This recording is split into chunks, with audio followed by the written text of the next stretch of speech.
Hello everybody, Anthony Gonzalez with another weekly update. It was a crazy week in DC as you may have heard. We'll get into that in a second, but first just want to update on something that I'm really proud of, which is the first bill that I've officially introduced.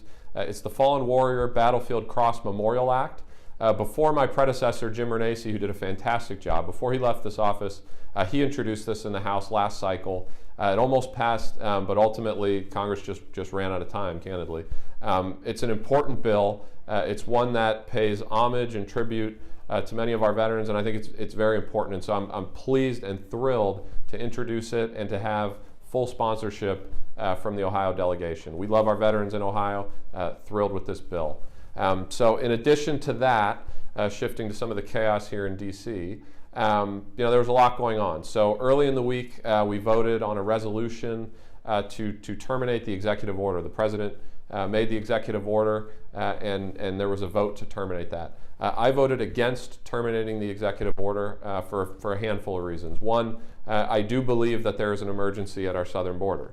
When you look at all the opiates that have flown into Ohio and really crippled our community, I think it's undeniable that we do in fact have a crisis at the border. So I believe there's a crisis. That bill, the only thing it did was invalidate the crisis, and so it didn't make sense for me to support it.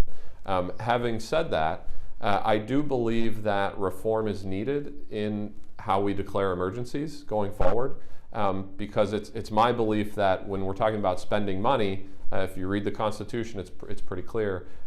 Money needs to be appropriated specifically by Congress. And so when it comes to future emergencies or even this one, I'm very happy and willing and want to work on amending that act, but that is separate from the bill that we voted on. The bill that we voted on, the only thing it did was invalidate this specific emergency, which didn't make any sense to me, so I voted against it.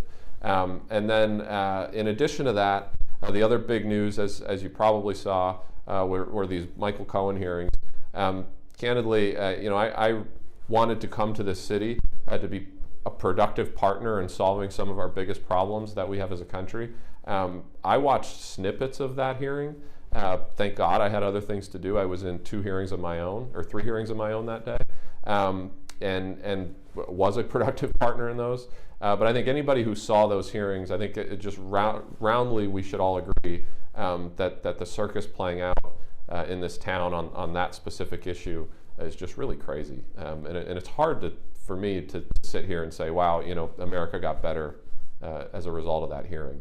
I don't think that happened. And so here's to hoping that there's less of that going forward and more productive problem solving where we're actually working on the people's business and solving some of these big policy challenges that we have. But all in all, it was a good week, as chaotic as it was, and I just thank you for sending me here to serve on your behalf.